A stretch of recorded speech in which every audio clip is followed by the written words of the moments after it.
So where are we at with this new super tax? Well, we spoke about this a little while ago when it was first floated and not successfully passed. But now that the Labor government's been returned and with the Greens have a majority in both the House and the Senate, it seems extremely likely that this tax is going ahead and won't be repealed. So what is this new Division 296 tax all about? So you would have heard a lot of things. We've got a lot of people asking questions about it. So I just want to quickly run through kind of where we're at and when, if at all, we need to sort of take any action. So what are the government actually trying to do? Well, obviously superannuation and the tax paid on superannuation has changed progressively over time. But where we're at the moment is once people have moved from the accumulation phase in super into the pension phase, the assets supporting that pension up to what we call the transfer balance cap is tax-free. So at the moment, that transfer balance cap, it's a lifetime cap, it's indexed every now and then. It's recently gone up to 1.9 million, keeping in mind that the cap itself is assessed at the time that you transfer from the accumulation phase into the pension phase.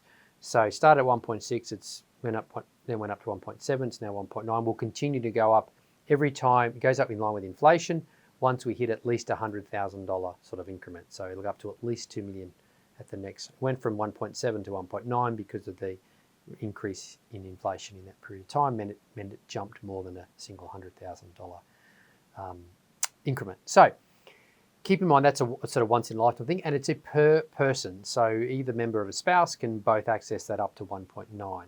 Once you have accessed it, you can play around with a little bit in terms of the way that we commute, etc. We won't go into a lot of detail at this point in time.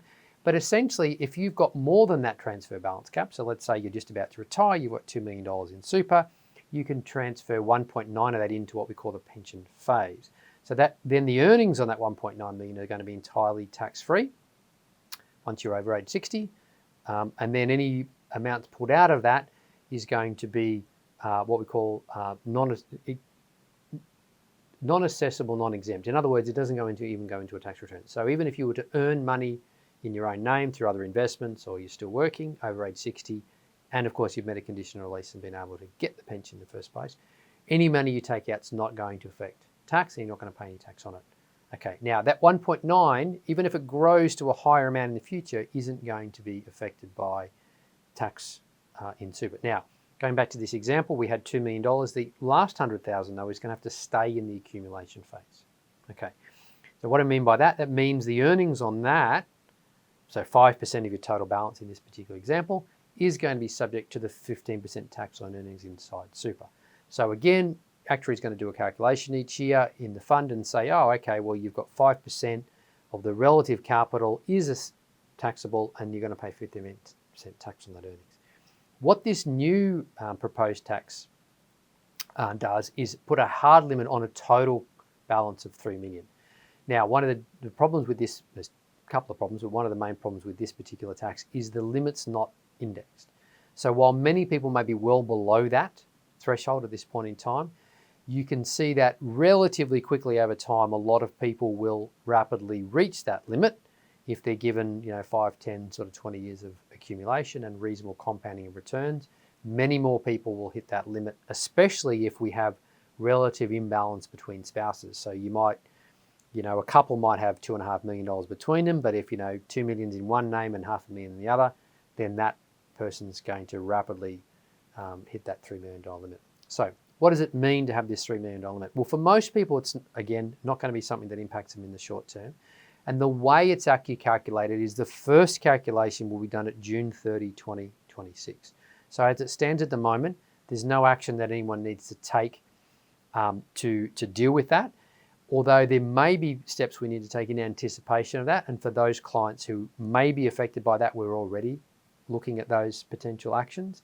What it may mean is you may still be best off keeping money in super because it's only above that threshold that the additional tax is going to pay. So again, if you were 3.1 at the end of June 30, then June 30, 2026, and then it might apply.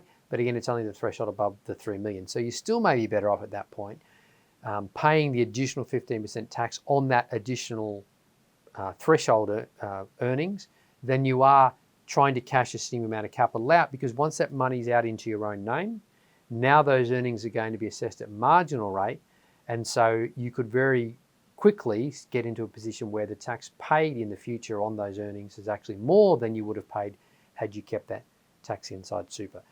So what does all this mean? It's going to be a little bit complicated in how it plays out. Why is it attracting so much attention? Well, the main reason why it's attracting a lot of attention is, unlike the tax in super at the moment, where that tax is only on assessable earnings, so that's the assessable portion of realised capital gains and any actual income received, this particular threshold tax, you can think of it as, is going to be taxed on the total value of the fund, not the assessable income of the fund. In other words, if you're over that 300,000, then the unrealised gains, i.e. you may have, say, bought some, let's keep it simple and say you bought a commercial property for $2 million, that property's gone to $3.5 million in value, and that simplistically underpins your entire account balance, then the unrealised gain in that asset is going to trigger the tax payable. Whereas under the current regime, if you had a property that you bought for $2 million that was now worth $3.5 million, that unrealised $1.5 million gain, until you sold that property, there's going to be no tax payable on that gain. So essentially what's happening is we're moving to a regime where we're being taxed based on account balance, not based on assessable and ultimately taxable earnings. So why is that a problem? Well, for most people it won't be a problem, because the nature of their super fund investments will be such that they're divisible and liquid, i.e. they'll be able to meet any liabilities via liquidity in the fund. But for some people, particularly those who have very large, chunky, non-divisible assets like farms, large commercial properties, or very illiquid holdings in certain companies, then they will maybe well be in a position where they're going to be taxed on gains that have not been realised, and because they haven't been realised, they also don't have the cash, because they have the money, they haven't sold the asset, with which to pay that liability. And the way the legislation is structured is that liability can pass through to the individual if the super fund can't or doesn't make the payment. So that's where some of the complexity lies in.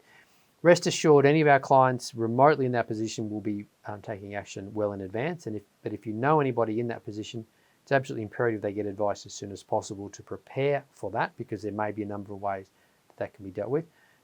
But all of our clients who potentially may be affected by this, we will definitely be taking the required action either prior to or post to make sure we deal with it in the most effective manner. But it's not as simple as just cash either money out of super. You may be worse off as a result of that. The trick with this will be to understand the nature of the investments in your super fund and the relative allocation between members, and also how that might play out over time. So in simple sense, what does it mean? It's just one other thing for us to monitor, one other thing for us to plan for. We will be able to take the necessary steps to minimise the impact for those affected. And it is something that we'll be keeping an eye on for everybody, because it's quite plausible that many people will reach their threshold over time simply because there's no intention to index that threshold. And in fact, the Greens are proposing it's brought down even to a $2 million limit. So what do you need to do now? Basically nothing. If you've got any questions, by all means let us know, or talk to your advisor at your next scheduled review. But rest assured we're well in advance in terms of the strategy required to deal with it, and we'll be dealing with it in due course. For the time being, there's nothing we need to do, and if there is something that you need to do specifically, we'll certainly let you know well in advance of the time that you'll need to do it. So that's basically what's happening with super.